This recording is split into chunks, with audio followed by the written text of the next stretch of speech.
धारी मारी शोभा बूढ़ा गररी साख हुए अपनी साख और स्वाभिमान माननीय महावीर सिंह सरवड़ी। आदरणीय बुजुर्गगण, मातृशक्ति एवं प्रिय बंधुओं, दुर्गादास जी एक आदर्श क्षत्रिय थे और आदर्श क्षत्रिय कौन होता है उसका जैसा अभी बताया गया था, गीता में क्षत्रिय के स्वभाव का वर्णन करते हुए भगवान कृष्ण कहते हैं, शौर्यम तेजो धृतिर्दाक्ष्यम युद्धे च पलायनम दान ईश्वर भावस्थ क्षात्रम कर्म स्वभावजम। ये 7 स्वभाव हैं। इस तरह के स्वभाव वाला ही सच्चा क्षत्रिय है। शौर्यम पहला स्वभाव है शौर्य। अगर हम दुर्गादास जी को आदर्श क्षत्रिय मानते हैं तो क्या उनमें शौर्य था? शौर्य का मतलब क्या? किसी भी प्रकार का उसके ऊपर जो आक्रमण किया जाए उसको सदैव सहन करके उसके सामने लड़ने के लिए तैयार हो, उसको स्वीकार करने को तैयार हो, और जो युद्ध करते वक्त कभी भी घबराए नहीं और पूर्ण तत्परता के साथ युद्ध करे, उसको कहते हैं शौर्य, शूरवीरता। और दुर्गादास जी में 17 साल की उम्र में तो उन्होंने उस जो राइके वाला वो जब अपने साथ रख लिया तो अगली बारी आई 20 साल की उम्र में धर्मत का युद्ध। धर्मत के युद्ध में जैसा पहले भी बताया गया था, 4 घोड़े बदले लड़ते लड़ते लड़ते खुद घायल हो रहे हैं और घोड़े जब मरते जा रहे हैं तो दूसरा बदल रहे हैं।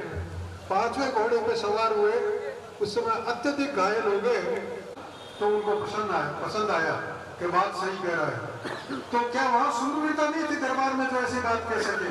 क्या यहाँ शूरवीरता नहीं थी जब उन्होंने धर्मत के युद्ध में इतना घमासान युद्ध किया? और उसके बाद तो जमरूद के थाने पे जब जसवंत सिंह जी का देहांत हो गया तो वहां से उन रानियों को लेके जाना कितना मुश्किल हो गया। उनका रास्ता रोका जा रहा था, नदी के पार नहीं जाने दिया जा रहा था, लेकिन फिर भी वो वहां से लगातार संघर्ष करते हुए निकले। शूरवीरता में कोई कमी तो नहीं थी। दिल्ली पहुंचे, जोधपुर की हवेली से उनको शिफ्ट कर दिया गया किशनगढ़ के रूप सिंह जी की हवेली में, और वहां चारों तरफ तोपखाना लगा दिया गया। फौलाद खान जो उसका इंचार्ज था वो पूरी सेना लेके बैठा कि कोई बाहर नहीं निकल सके और अजीत सिंह को हम अपने दबाव में लेके उसको ले जाएं और उसको मुसलमान बनाते। लेकिन बड़ी तरकीब से अजीत सिंह को पार किया और फिर ऐसी जो चारों तरफ घमासान तैयारी हो रही थी उस तैयारी के विरुद्ध लड़ने के लिए उतरे, और उस छोटी सी संख्या में उसके सामने औरंगजेब की सेना से लड़ने वाली जो बात पैदा होती है, क्या वो शूरवीरता नहीं है? जो रघुनाथ दास जी ने कहा कि आप जाइए, ये मेरे भरोसे छोड़िए, आप मारवाड़ की रक्षा के लिए जाइए, तो उनका जवाब था मैं क्षत्रिय हूँ और क्षत्रिय सम्मुख आए हुए युद्ध को छोड़ के नहीं जा सकता। अगर मेरे कारण से मारवाड़ को बचना है तो मैं सुरक्षित निकल जाऊंगा, और अगर ईश्वर की इच्छा है तो मैं यही समाप्त हो जाऊंगा। क्या ये शूरवीरता नहीं है? चलते हैं आगे। लगातार 30 साल तक जगह जगह युद्ध हुए, छापामार युद्ध हुए, जगह जगह थाने लूटे हैं, औरंगजेब के थाने लूटे हैं। किसी भी तरह से कहीं भी उनको ऐसे परेशान किया जाए कि वो घबरा जाए। और हालत यह हो गई कि अजमेर का जो सूबेदार था उसने पत्र लिखा औरंगजेब को कि इस दुर्गादास के कारण से यहाँ का प्रदेश शांत नहीं रह सकता, इसलिए आप इसको जो मांगे हो मांगे पूरी कर दो, इसके साथ संधि कर लो ताकि यहाँ शांति स्थापित हो जाए, वरना शांति स्थापित नहीं होगी। और यह इतिहास बताता है कि अजमेर का सूबेदार कोई भी अजमेर रहना पसंद नहीं करता था। सब दौड़ने की कोशिश करते थे कि मेरे को बदल दिया जाए, क्योंकि यहाँ दुर्गादास है। और दुर्गादास जी ने मारवाड़ में, मेवाड़ में, ढूंढाड़ में कहाँ अपने परचम नहीं फहराया, जगह जगह जाके थाने लूटे हैं। ये शूरवीरता नहीं है? शूरवीर कैसा होता है? और लगातार 40 साल तक, 20 साल की उम्र में धर्मत के युद्ध से शुरू होकर 40 साल तक लगातार संघर्ष किया है और कहीं भी संघर्ष में कमी नहीं रही है।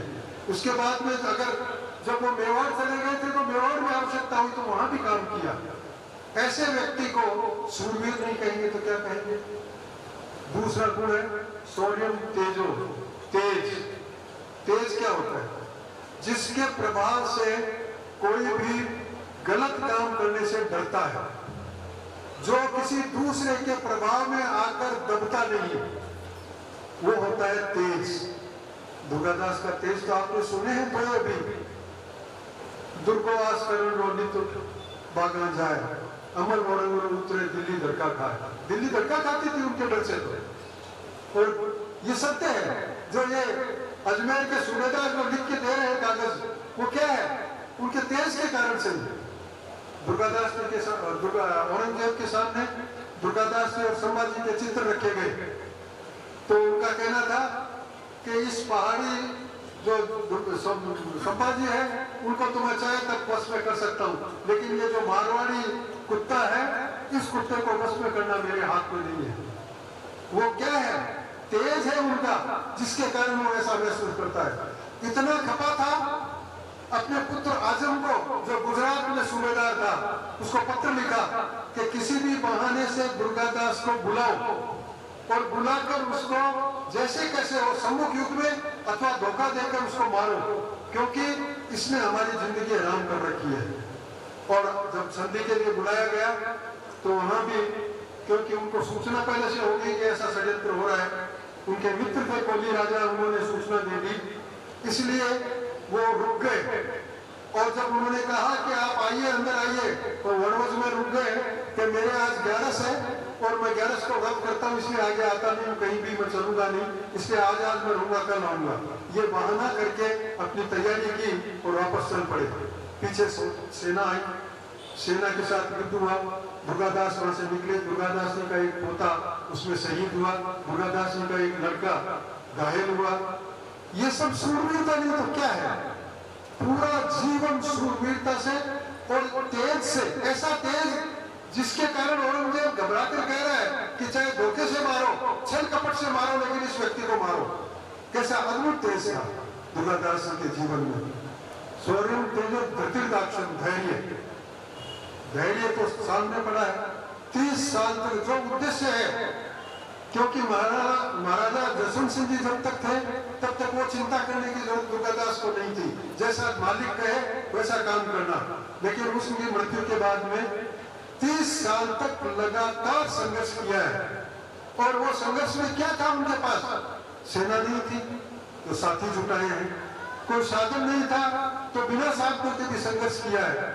और उस संघर्ष को और अधिक बढ़ावा देने के लिए महाराणा राज सिंह जी को भी तैयार किया है, अपने दूसरे साथियों को भी तैयार किया है। और ये सब करते हुए, इस धैर्य के साथ चलते हुए, एक काम उनके लिए बहुत महत्वपूर्ण ये था कि जिस अजीत सिंह छोटे बच्चे को दिल्ली से हम किसी तरह निकाल के लेके आए थे, उसका लालन पालन ढंग से हो, वो भी एक जिम्मेवारी थी। उसमें भी बड़ा धैर्य रखा कि कहीं भी ये बात आउट नहीं होनी चाहिए कि अजीत सिंह जिंदा है और अजीत सिंह कहीं पर आराम से पालित पोषित हो रहा है। ये सब धैर्य की बातें हैं। और लगातार अगर हम जानते हैं कि मेरा उद्देश्य यह है कि जोधपुर वापस लेना है, और उसके लिए अगर मौका नहीं मिल रहा है तो मौका ढूंढूं, बार बार ढूंढूं, 1 बार 2 बार 3 बार। अगर मैं ऐसा निराश होकर बैठ जाऊंगा तो कैसे पार पड़ेगी? निराश होकर बैठने की बजाय मुझे लगातार प्रयास करते रहना, ये धैर्य की बात है। जिसमें धैर्य नहीं होगा वो कैसे नहीं करेगा? शौर्यम तेजो धृतिर्दाक्षम, दाक्ष का मतलब दक्षता, चतुराई।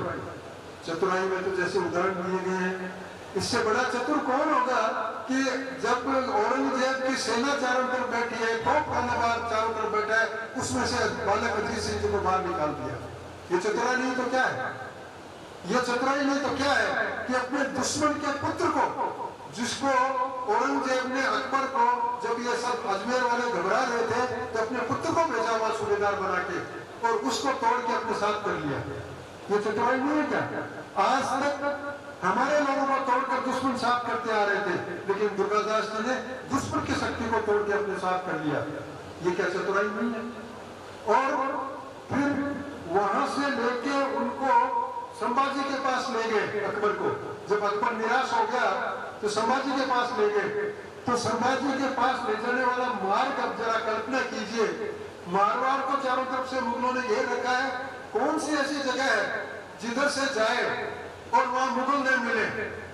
युद्धराज सरकार ने अपने इतिहास में लिखा है कि ये ऐसा लगता है जैसे एक अद्भुत कार्य हो गया कि इतनी बड़ी चौकसी के बीच में दुर्गादास जी अकबर को लेकर संभाजी के पास पहुंचे और संभाजी ने लगा शुरू में प्रारंभ में थोड़ी रुचि दिखाई, उसके बाद में लगा कि अब ये रुचि नहीं ले रहे हैं, तब अकबर भी घबरा गया।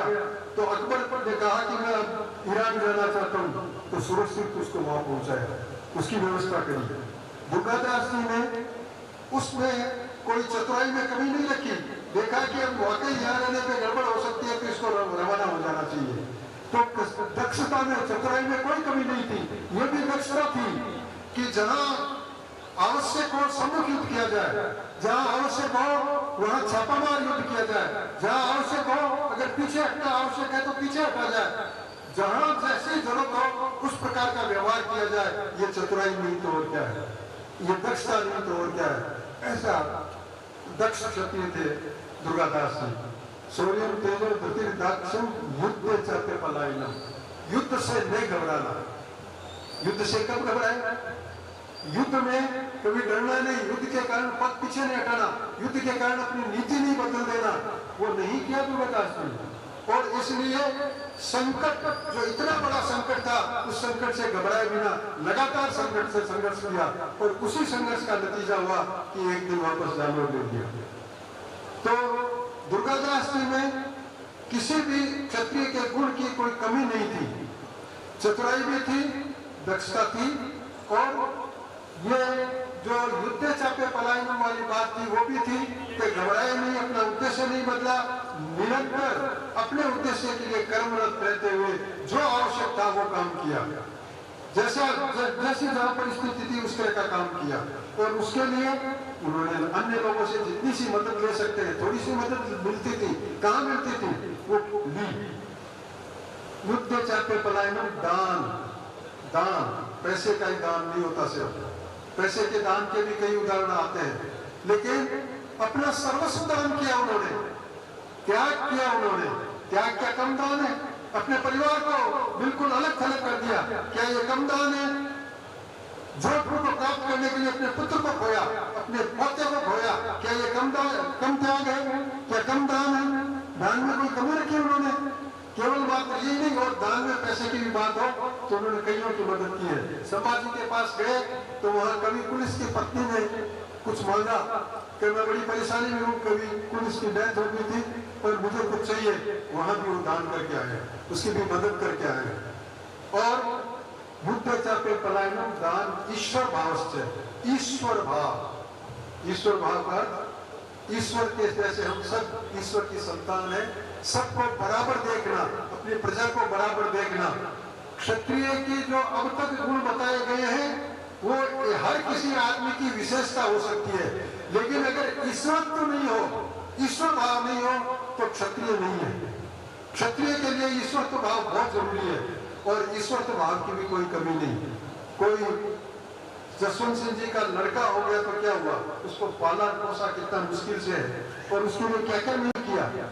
अगर अकबर जा रहा है तो उसके पुत्र और पुत्री को उनको सौंप के चला गया, उसके लिए वो चाहे किसी विधर्मी के बच्चे हो, लेकिन उनकी शिक्षा कैसी होनी चाहिए, उनका लालन पालन कैसा होना चाहिए, उनकी सुरक्षा कैसी होनी चाहिए, इस सारे को देखने के काम ईश्वर भाव में है। सबको बराबर मानना और बराबर मानकर उस तरह से करना और उनको उसी तरह से पाला पोसा। हालांकि अजीत सिंह जी को जब दुर्गादास जी बाहर थे और अजीत सिंह जी को आउट कर दिया गया, वो उनकी इच्छा नहीं थी क्योंकि अभी समय नहीं आया था पूरा, लेकिन फिर भी घबराए नहीं, तोड़ा नहीं, संबंध नहीं तोड़ा, नाराज नहीं हुए, चुपचाप अपने काम में लग गए और काम मुझे पूरा करना है इस भाव के साथ लगे रहे। तो जब अकबर के पुत्र और पुत्री को औरंगजेब को जब सौंपा गया था, जब संधि हो गई, तो उसने कहा कि तुमने दुर्गा बाबा का नाम सुना है? कहाँ सुना है? उनकी आवाज से पहचानते हैं, उनको देखा है? कैसा है वो? हमने देखा नहीं कभी भी। तो फिर बात कैसे करते थे? कि पर्दे के पीछे रह के बात करते थे। कैसा चरित्र है देखिए, ये ईश्वर भाव है। और जब यह कहा गया कि भाई मेरे बच्चे बड़े हो गए हैं, अब इनको कुरान की शिक्षा देने के लिए किसी मौलवी को बुलाया जाए, तो उनका कुरान की शिक्षा तो उनको दे दी दुर्गा बाबा ने। कि दुर्गा बाबा ने दे दी, उस दिन औरंगजेब मरने जैसी हालत में आ गया कि ऐसा महान आदमी है, उसके पास मेरे पुत्र पुत्री थे, मेरे पोते पोती थे, और उनको मारने की बजाय उसको कुरान की शिक्षा दे रहा है। यह है ईश्वर भाव। और ऐसा ईश्वर भाव जब तक नहीं हो तब तक क्षत्रिय तो पनप नहीं सकता। बाकी विशेषता तो कईयों में, सूरवीर कई होते हैं। वो साउथ में था ना एक कोई जो जिसको कई वर्षों तक कोई पकड़ ही नहीं सका, गुंडागर्दी करता था, बदमाशी करता था, उसमें भी सूरवीरता थी। लेकिन केवल सूरवीरता या कोई भी गुण हो उससे क्षत्रिय तो पैदा नहीं होता। क्षत्रिय तो इस ईश्वर भाव के साथ ये सब गुण हो तब क्षत्रिय तो पैदा होता है। और ऐसा सच्चा क्षत्रिय था दुर्गादास। जिस समय जोधपुर मिल गया, अजीत सिंह ने चापलूसों से घिर गए, उन्होंने दुर्गादास के खिलाफ बात करना शुरू किया, कान भरने शुरू किए, यहाँ तक कि मुकुंदास जी की हत्या करवा दी। तब दुर्गादास ने देख लिया कि मैं चाहूं तो आज भी जीत सकता हूँ, इनको सबको हरा के मैं जोधपुर पर काबिल हो सकता हूँ, लेकिन मैं अगर यहाँ रहूंगा कुछ भी करूंगा तो मारवाड़ पर तहस नहस हो जाएगा। चुपचाप वहां से खिसक गए। ये जो स्वभाव है उनका, कहीं किसी को दोष दिए बिना चुपचाप चले गए। और महाराणा मेवाड़ ने, राज सिंह जी ने वहाँ उनका स्वागत किया, अपने साथ रखा। वहाँ महाराणा मेवाड़ के समय में भी जब रामपुरा की जागीर पे देवड़ा उनका आपस में संघर्ष हो रहा था, उनकी समस्या हल की, आपस में मिलाया उनको। ये अगर नीतिज्ञ नहीं हो, कूटनीति नहीं हो तो ये नहीं हो सकता। वहां जब वापस आ रहे थे वहां से संभाजी के यहाँ से, तो रतलाम में दो काका भतीजा आपस में लड़ रहे थे। तो जो काका थे अकेराज जी को उनको अपने साथ लिया, जोधपुर ले आए, और जोधपुर लाने के बाद में वापस उनकी चर्चा शुरू करवा के, राजी करवा के वापस भेजा। दुर्गादास जी अंतिम समय तक क्षिप्रा के तीर पे गए हैं, तब तक कभी भी निष्क्रिय नहीं रहे, बराबर इसी सोच के साथ चलते रहे कि समाज की मैं क्या सेवा कर सकता हूँ, मारवाड़ की मैं क्या सेवा कर सकता हूँ, जो मुझे उत्तरदायित्व मिला है उस उत्तरदायित्व को मैं कैसे पूरा करूँ। हम जयंती मना रहे हैं और दुर्गादास जी का सिर्फ आज की तारीख में सिर्फ एक गुण पकड़ ले, घर घर में भाई भाई लड़ रहे हैं। 5% कम आपको मिल जाएगा तो क्या हो जाएगा? क्या ये कम संपत्ति साथ में जाने वाली है? न जमीन साथ जाएगी, न भूमि, न धन साथ में जाएगा, क्या जाने वाला है साथ में? तो सिर्फ इसलिए कि नहीं इतना मुझे मिलना चाहिए, इसी बात के लिए लड़ना है। दुर्गादास जी तो चुपचाप चले गए थे, पूरी मारवाड़ को छोड़ के चले गए थे। क्या हम इतना सा काम नहीं कर सकते कि परिवार के सौहार्द को बनाए रखने के लिए हम अपना स्वार्थ भूलें और पूरे परिवार का एक वातावरण अच्छा बनाए? यही स्थिति समाज में है। समाज में भी एक दूसरे की टांग खींचने को लगे रहते हैं और समझते नहीं कि हम जब एक साथ काम नहीं करेंगे तो कैसे पार पड़ेगी। गजेंद्र सिंह जी का गांव है मेहरौली, राजपूतों का गांव है, आराम से राजपूत दीक्षित था, 8 राजपूत खड़े होते हैं सरपंच में।